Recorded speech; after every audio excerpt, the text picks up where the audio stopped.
नमस्कार मित्रांनो, मी गौतम मावळ. माझ्या यूट्यूब चॅनलवर आपणा सर्वांचं अगदी मनापासून हार्दिक स्वागत करतो. मित्रांनो, आजचं आपलं कॅप्शन आहे MVAचं जागा वाटप का रखडतंय क्वेश्चन मार्क, किंवा तुम्ही असंही म्हणू शकता MVAचं जागा वाटप कोणामुळे रखडतंय क्वेश्चन मार्क. मित्रांनो, तुमच्या मनामध्ये हा नेमका प्रश्न निर्माण झालाच असेल. MVA जागा वाटप आणि का रखडते किंवा कोणामुळे रखडते, या प्रश्नांची उत्तर मित्रांनो आपल्याला या व्हिडिओमध्ये पाहायला मिळतील. तर मित्रांनो, झालंय असं की सध्या महाराष्ट्रामध्ये किंवा देशामध्ये म्हटलं तरी चालेल, महायुती विरुद्ध महाविकास आघाडी असा सामना आपल्याला लवकरच पाहायला मिळेल. आणि त्याचं कारण 2024च्या लोकसभेच्या इलेक्शन जाहीर झाल्या की आपल्याला हा सामना पाहायला मिळणार आहे. पण त्यासाठी या निवडणुका डिक्लेअर होणं गरजेचं आहे. आता मित्रांनो, या ठिकाणी जे आपण म्हटलंय की महायुती म्हणजे काय, तर भारतीय जनता पार्टी आणि त्यांचे मित्रपक्ष. दुसरीकडे जर बघितलं तर महाविकास आघाडी, आपण महाराष्ट्राचं उदाहरण घेऊया. त्यामध्ये महाविकास आघाडीमध्ये काँग्रेस आहे, शिवसेना आहे आणि राष्ट्रवादी आहे. हे तीन पक्षांचं महाविकास आघाडी. कारण 2019 मध्ये जर बघितलं तर भारतीय जनता पार्टी आणि शिवसेनाने एकत्र निवडणूक लढवली, परंतु दुसऱ्या बाजूला जर बघितलं तर काँग्रेस आणि राष्ट्रवादी काँग्रेस त्यांचे मित्रपक्ष यांनी निवडणूक लढवली. परंतु निवडून आल्यानंतर मात्र 2.5 वर्ष सरकार चालवण्यासाठी आपले उद्धव ठाकरे मुख्यमंत्री झाले आणि त्याच्यामध्ये काँग्रेस, राष्ट्रवादी काँग्रेस आणि शिवसेना यांनी महाविकास आघाडी स्थापन केली. त्यांचे काही मित्रपक्ष असतील ते. परंतु त्यांना ज्या जागा मिळाल्या बघितलं तर काँग्रेसला 1 जागा मिळाली, राष्ट्रवादीला 5 जागा मिळाल्या आणि शिवसेनेला 18 जागा. या सगळ्यांची जर बेरीज केली तर 24 होते. परंतु 2019च्या इलेक्शनमध्येच लोकसभेच्या 23 जागा या भारतीय जनता पार्टीला मिळाल्या. आणि त्या जागा मिळाल्या, एवढ्या मोठ्या प्रमाणात जागा मिळाल्यामुळं महाविकास आघाडीमधील म्हणजेच काँग्रेस आणि राष्ट्रवादी काँग्रेसने एक असा आरोप केला की आमच्या जागा का कमी झाल्या. तर त्याचं कारण त्यांनी एका पक्षावर ढकललं आणि तो पक्ष म्हणजे दुसरा तिसरा कोणता नसून वंचित बहुजन आघाडी म्हणजेच VBA, की ज्या पक्षाचे अध्यक्ष आदरणीय बाळासाहेब आंबेडकर किंवा प्रकाश आंबेडकर आहे. आणि यांनी स्पष्ट सांगितलं की राष्ट्रवादीच्या आणि काँग्रेसच्या जागा ज्या कमी झाल्या त्या केवळ वंचितमुळं, आणि वंचितचा फायदा मग भारतीय जनता पार्टीला झाला, म्हणून त्यांना भारतीय जनता पार्टीची B टीम म्हणून सुद्धा हिणवण्यात आलं किंवा संबोधण्यात आलं. मित्रांनो, हे जर बघितलं तर मग असं लक्षात येतं की सध्याची जी परिस्थिती आहे आणि 2019ची परिस्थिती, जर 2019ला 10 जागांवर फटका काँग्रेस आणि राष्ट्रवादीला जर बसला असेल तर मग आत्ता काय. आणि मग हा जो फटका बसला 10 जागांचा, त्या जर भरून काढायच्या असतील तर काँग्रेस आणि राष्ट्रवादीला आता 2024ला निवडणुकाला समोर जायचं असेल तर मग वंचित बहुजन आघाडी हा जो काही पक्ष आहे याला आपल्या बरोबर घेतलं तर बेरजेचं राजकारण होऊ शकतं. आणि जर आपल्या बरोबर नाही घेतलं तर मग पुन्हा 2019ची परिस्थिती किंवा ते जे म्हणतायत की आम्हाला वंचितमुळे फटका बसला त्याची पुनरावृत्ती परत होऊ शकते. हे जर बघितलं तर मग असं लक्षात येतं की महाविकास आघाडीने काय करायला पाहिजे, त्यांना घ्यायला पाहिजे की न घ्यायला पाहिजे.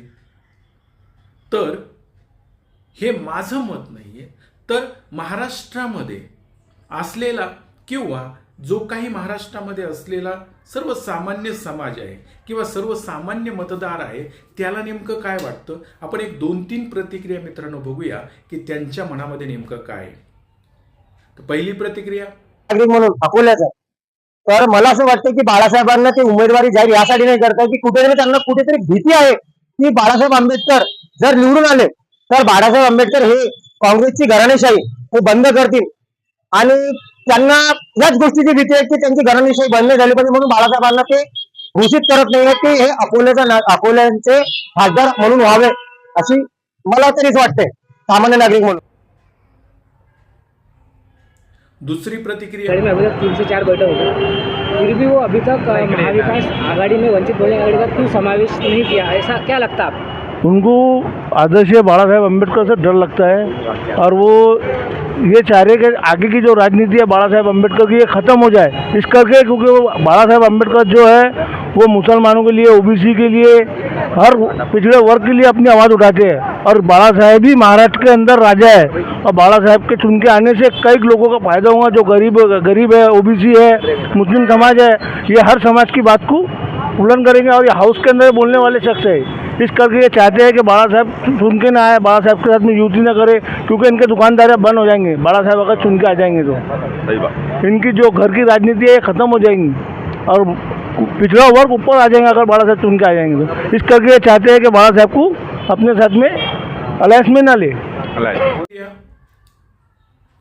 तीसरी प्रतिक्रिया, भारतीय जनता पार्टी को रोकने का और हराने का और उनको अपने आंख पर लेकर उनको हराने का दम और खम कोई रखता है तो बाला साहेब अम्बेडकर है, लेकिन महायुति की सरकार इसे नहीं जान रही है, नहीं पहचान रही है, तो इसका खामियाजा उनको भुगतना पड़ेगा। और रही बात मुसलमानों की, तो मुसलमान अब इस बात को जानता है कि जो भाजपा को हराएगा, ये नहीं कि जो भाजपा को जिताएगा, जो भाजपा को हराएगा हम उसके साथ में। ऐकली?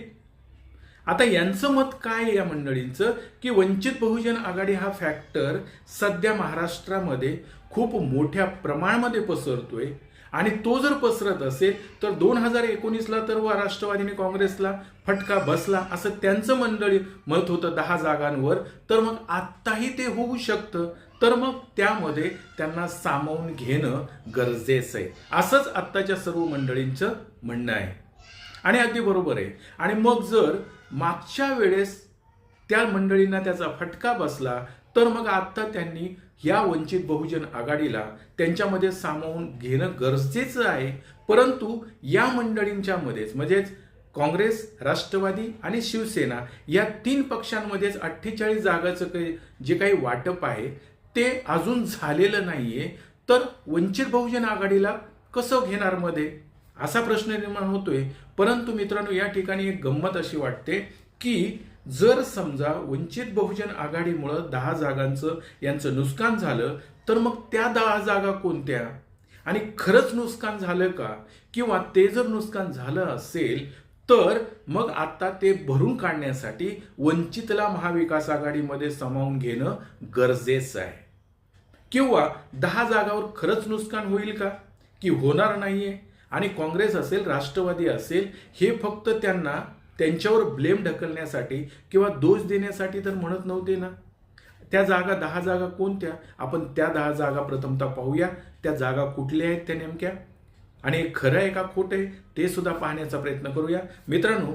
तर प्रथमतः बघूया की 2019ला ज्या काही 48 जागा होत्या महाराष्ट्रामध्ये, त्या जागा ते की आम्हाला 10 जागावर फटका बसला वंचितमुळे, त्या 10 जागा ज्या आहेत त्या 10 जागा आहेत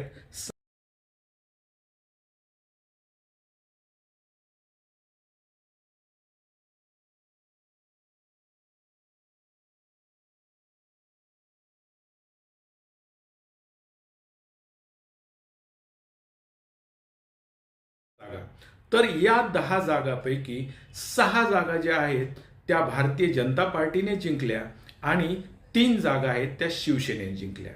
आता शिवसेनेने कोणत्या जागा जिंकल्या तर त्यामध्ये आहे परभणी, बुलढाणा आणि हातकणंगले, आणि ज्या काही भारतीय जनता पार्टीने जिंकलेल्या जागा आहेत ते आहे सांगली, सोलापूर, गडचिरोली, औरंगाबाद, अकोला, वर्धा आणि नांदेड।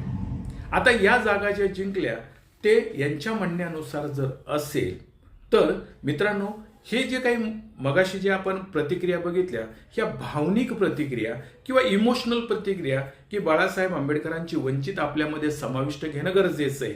परंतु माझं असं मत आहे की भावनिक आपण बघू किंवा बाळासाहेबांच्या आता जर सभा बघितल्या ह्या खूप मोठ्या प्रमाणात सभा होत आहेत, परंतु त्या सभेचं रूपांतर ते मतामध्ये कन्वर्जन होणं आणि त्यांचे मग आमदार असतील, खासदार असतील निवडून येणं म्हणजे त्याचा रिझल्ट येणं हे गरजेचं आहे.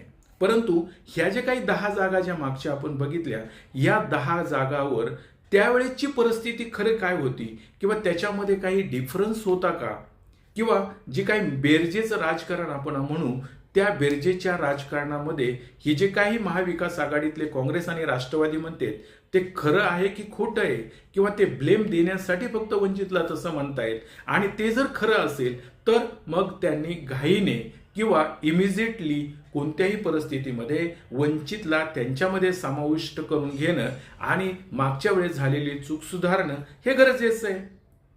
परंतु तसं जर होत नसेल तर मग नेमकं काय? तर मित्रांनो, आपण त्याचा आढावा घेण्याचा थोडक्यात प्रयत्न करूया. तर पहिली जागा जी आहे ती अकोला. अकोला जागेमध्ये संजय धोत्रे बीजेपीचे निवडून आले होते. त्यांचे मतदान 5,54,444. दुसऱ्या नंबरवर प्रकाश आंबेडकरांची मतं होती 2,78,848. तर हिदायतुल्ला यांची मतं होती 2,54,094. आता 2 आणि 3 नंबरची मतं जर केली तर त्याच्यामध्ये जवळजवळ 11,502 मतं जास्त होत आहेत. म्हणजे काँग्रेस आणि राष्ट्रवादीने, काँग्रेस आणि वंचित बहुजन आघाडीने एकत्र आलं तर बीजेपीचा तिथं पराभव केला जाऊ शकतो. म्हणजे त्या ठिकाणी वंचित असू शकतं किंवा काँग्रेस असायला पाहिजे. अगदी बरोबर आहे. या एक जागा होऊ शकते. दुसरी जागा जर आपण बघितली तर दुसरी जागा आहे वर्ध्याची. आता वर्ध्यामध्ये राजेंद्र तळस बीजेपीचे 5,75,478 मतं मिळाली. 2 नंबरला चंद्रकांत तळस काँग्रेस 3,89,243 आणि 3 नंबरला धनंजय वंजारी वंचितचे, त्यांना 36,452 मतं. म्हणजे 2 आणि 3 ची जर बेरीज केली आपण तर ती होते 4,25,695. आणि त्याच्यामध्ये जो डिफरन्स येतोय त्या वरचा आणि यांचा जर बघितला तर जवळजवळ 1.5 लाखाचा, म्हणजे 1,49,783चा. म्हणजे इथे कुठल्याही परिस्थितीमध्ये डिफरन्स जो आहे तो जास्त डिफरन्स आहे. तिसरी जागा बघू आपण नांदेडची. तर नांदेडमध्ये प्रताप पाटील बीजेपीचे, यांना 4,82,148 मतं होती. तर त्या ठिकाणी 2 नंबरला होते अशोक चव्हाण काँग्रेसचे, 4,42,138 मतं पडली त्यांना.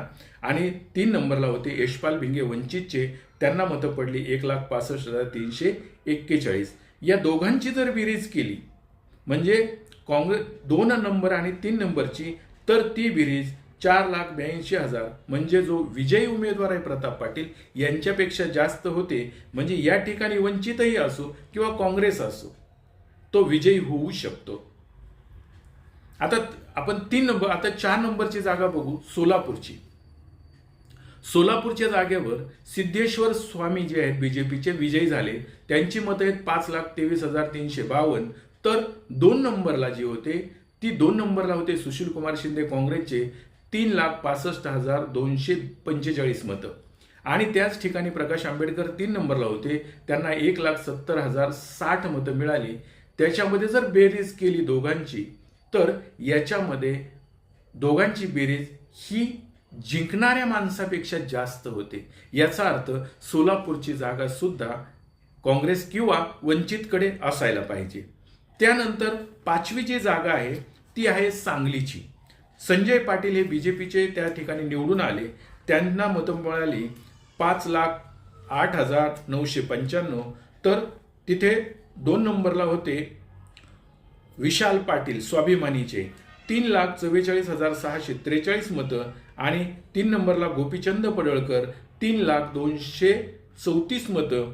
2 आणि 3 ची बेरीज केली तर वरचा जो काही माणूस आहे बीजेपीचा तो हारला जाऊ शकतो. त्यामुळे सांगलीच्या ठिकाणी आपल्याला तिथं म्हणजे पण स्वाभिमानीच आहे, वंचितचा तिथे काही संबंध येत नाही. वंचितचा जो गोपीचंद पडळकर आहे त्यावेळेस वंचितमध्ये होता, पण आत्ता कुठे आहे तर तो भारतीय जनता पार्टीमध्ये. त्यामुळं आत्ता तिथे काय होईल माहीत नाही. त्यानंतर 6वी जागा बघितली तर परभणीची. संजय जाधव हे शिवसेनेचे, त्यांना मतं होती 5,38,214. आणि त्या ठिकाणी 2 नंबरला होते काँग्रेसचे अलमगीर खान, यांना 1,49,946. तर दुसरे जे काही विटेकर आहेत त्यांना 4,96,242 मतं. या दोघांची जर बेरीज केली तर मात्र परभणीची जागा काँग्रेस किंवा वंचितला मिळू शकते. 7वी जागा आहे गडचिरोलीची. त्याच्यामध्ये अशोक नेते बीजेपीचे जिंकले आणि त्यांना मतं होती 5,19,968. तर रमेश कुमार गजबीचे त्यांना मतं मिळाली 1,10,736. तर नामदेव उसेंडी यांना 4,04,386 मतं. या दोघांची जर बेरीज केली तरी वरचा जो उमेदवार आहे जिंकलेला त्यापेक्षा कमीच येते. त्यामुळं दोघांमध्ये जर अजून चान्सेस आले तर मात्र त्या ठिकाणी काहीही होऊ शकतं. आता 8वी जागा बुलढाणा आहे. यामध्ये प्रताप जाधव शिवसेनेचे जिंकले. त्यांच्या मताची आकडेवारी आहे 5,51,977. तर त्या ठिकाणी असलेले राजेंद्र सिंगने त्यांना 3,77,869 मतं मिळाली आणि व्हीबीएचे बळीराम शिरस्कर यांना 1,72,627. म्हणजे त्यांची जरी बेरीज केली तर त्यांच्यामध्ये एक थोडासा फरक पडतोय, म्हणजे 1,000-2,000 मताचा फरक पडतोय. त्यामुळे तिथेही ते म्हणतायत ते अगदी बरोबर आहे. 9वी जागा आपण बघू. हातकणंगले धैर्यशील माने 5,85,776 हे शिवसेनेचे होते आणि त्यांचे असलम सय्यद 1,23,419. तर राजू शेट्टी स्वाभिमानीचे यांना 4,89,737 मतं मिळाली. या दोघांची बेरीज केली तर ती नक्कीच शिवसेनेच्या उमेदवाराला थांबवू शकते. आता 10वी जागा औरंगाबादची. इम्तियाज जलील MIMचे यांना 3,89,042 मतं मिळाली. चंद्रकांत खैरे शिवसेना 3,84,550 मतं. तर हर्षवर्धन जाधव यांना 2,83,237 मतं मिळाली. दोघांचं जर काउंटिंग केलं तर इम्तियाज जलीलपेक्षा जास्त होते. तरी पण इम्तियाज जलील यांनी हे MIMचे असले तरी वंचित बहुजन आघाडीचा त्यांना पाठिंबा किंवा त्यांच्यामध्ये होते, त्याच्यामुळं त्या ठिकाणी चान्सेस आहेत. आता मित्रांनो, हे सर्व जर बघितलं तर आपल्या लक्षात येतं की आपण व्हर्बली सांगणं की ह्या मंडळींना वंचितला सहभागी करून घ्यायला पाहिजे, परंतु आकडेवारी जर बघितली तर मग असं लक्षात येतं की 3 किंवा 4 मतदारसंघामध्येच फक्त वंचितला बरोबरी किंवा ओव्हरटेक करतोय किंवा काँग्रेस आणि वंचितचं ओव्हरटेक होतंय. मग याच्यामुळं तर वंचित जो काही आत्ता महाविकास आघाडीला आपल्या ज्या मागण्या आहेत किंवा वंचित बहुजन आघाडी जे म्हणतंय की आम्हाला तुमच्या बरोबर घ्या आणि ही मंडळी मात्र घेत नाहीयेत, याचा अर्थ काय होतो?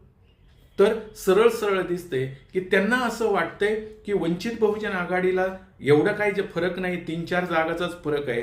मग 3-4 जागावर जर वंचितला दिल्या तर त्यांनी त्या स्वीकारल्या पाहिजेत. पण बाळासाहेब आंबेडकर या 3-4 जागा स्वीकारतील का? आणि लोकांच्या मतानुसार वंचितला 8 किंवा 10 जागा मिळाल्या पाहिजेत असं लोकांचं मत आहे. आता ते किती देतील किंवा किती स्वीकारतील, पण इकडं जी काही मंडळी म्हणत होती की त्या जागा त्यांना एवढ्याच मिळाल्या पाहिजेत आणि त्या जागा ते स्वीकारतील का नाही हा एक मुद्दाच आहे. त्याच्यामुळं काँग्रेस आणि राष्ट्रवादीची ही मंडळी चालू मंडळी आहेत. हे प्रॅक्टिकली पाहतायत की काय होणार आहे. आणि अशोक चव्हाण जी काही नांदेडची जागा जर बघितली तर आज अशोक चव्हाण कुठे जाऊन बसलेले आहेत? तर भारतीय जनता पार्टीकडे. त्यामुळं तिथं काय होणार आहे? त्यामुळं परंतु मित्रांनो, ह्या जरी गोष्टी असल्या तरी माझ्या मते अजून एक फॅक्टर आहे की महाराष्ट्रामध्ये सध्या मराठा फॅक्टर जो आहे 31%, ओबीसी 38%, मुस्लिम 11%. हे जर फॅक्टर बघितले, SC ST, SC 11%, ST 9%, हे सर्व जर फॅक्टर बघितले तर आज वंचितकडे त्यांचा कल आहे. म्हणून आणि आता जे काही आपण बघितलं की अशोक चव्हाण तिकडे जाऊन बसलेले, ते जरी तिकडे जाऊन बसले तरी ही मंडळी काँग्रेसच्या तिकिटावर निवडून येणार आणि ते भारतीय जनता पार्टीकडे त्यांच्यावर आरोप प्रत्यारोप झाल्यामुळे तिकडे जाणार. हे लोकांमध्ये रुजलंय का किंवा लोक ते स्वीकारतील का हा एक मुद्दा आहे. परंतु वंचितला जर महाविकास आघाडीने सामावून नाही घेतलं तर जी मंडळी आज महाराष्ट्रामध्ये जो आपण बघतोय की वंचित बहुजन आघाडीच्या मागे असलेला मुस्लिम समाज वंचितच्या मागे आहे, बऱ्या प्रमाणात मराठा समाज वंचितच्या मागे आहे, कारण त्यांचा आरक्षणाचा मुद्दा आहेच. तिसरी गोष्ट ओबीसी समाज आहे की त्यासाठी बाळासाहेबांनी अगोदरच लढा दिला आहे, हे सुद्धा आपल्याला माहित आहे. मग असे जर फॅक्टर काउंट केले तर वंचितचा इम्पॅक्ट 2019 पेक्षा 2024ला हा जास्त होणार. आणि त्यांच्या सभाही बघितल्या तर खूप मोठ्या प्रमाणामध्ये सभा आहेत. आणि हे जर बघितलं आणि लोकांनी च्या भावना ज्या आहेत त्या अगदी बरोबर आहेत, आणि त्या भावना जर वंचित बहुजन आघाडी सोबत असतील आणि त्या जर महाविकास आघाडीने स्वीकारल्या नाहीत आणि अजूनही त्यांच्या तिढा जर जागा वाटपाचा सुटत नसेल तर वंचित बहुजन आघाडीला महाविकास आघाडीमध्ये सामावून घेतलं तरच महाविकास आघाडीला 2019ला झालेल्या गोष्टी त्या सावरून घेता येतील. अन्यथा 2019 पेक्षा वंचितची ताकद आता खूप वाढलेली आहे. आणि काहीही झालं तरी ज्या उमेदवार किंवा जो उमेदवार त्या ठिकाणी असतो त्याचा सुद्धा काही प्रभाव त्या मतदारसंघामध्ये आहेत. परंतु जे काही मागच्या 2019ला मतदान झालं वंचितला लोकसभेला 42 लाख, ते बाळासाहेब आंबेडकर त्यांची विचारधारा आणि प्लस त्या ठिकाणी असलेला उमेदवार या सर्वांचं मिश्रण म्हणजे हे 42 लाख मतदान. आणि आत्ता जर बाळासाहेबांच्या मागे बघितलं तर मराठा, मुस्लिम, ओबीसी, एससी, एसटी जर सर्व उभे राहत असतील तर सगळ्यात महत्त्वाचं आहे की वंचितला महाविकास आघाडीने सामावून घेतलं तर आणि तरच त्यांचा हा तिढा सुटू शकतो. अन्यथा वंचितच्या मुळं यांच्या जागा वाटपाचा जो तिढा आहे की वंचितला किती जागा द्यायच्या किंवा काय हे यांना समजत नाहीये, यांचा संभ्रम निर्माण झालाय. त्यामुळे हे महाविकास आघाडीचं जागा वाटप रखडतंय. मित्रांनो, हे जे काही विश्लेषण आपण केलं याच्यातून तरी स्पष्ट असं दिसतंय. तुम्हाला नेमकं काय वाटतंय? तुमचं मत नेमकं काय आहे की वंचितला किती द्यावं? आणि वंचितला जर थोडं दिलं तर वंचित स्वीकारणार नाहीये, आणि वंचितला जर कमी जागा दिल्या एकदमच नगण्य म्हणायला किंवा 2-3 जागावर बोळवण करायचं ठरलं तर वंचितचे अध्यक्ष बाळासाहेब स्वीकारणार नाहीत. आणि जर असं झालं आणि बाळासाहेब जर सेपरेट मग मैदानामध्ये उतरले तर महाविकास आघाडीचं काही खरं नाहीये. असंच चित्र या महाराष्ट्रामध्ये दिसतंय. मित्रांनो, हे माझं मत आहे. तुमचं मत नेमकं काय? तुम्हाला नेमकं काय वाटतं? तुम्हाला जे वाटतं ते कॉमेंट्स बॉक्समध्ये नक्की लिहायला विसरू नका. एवढं बोलतो आणि थांबतो. धन्यवाद. परंतु नवा आशय, नवा विषय, पुढचा व्हिडिओ सुद्धा पाहायला विसरू नका.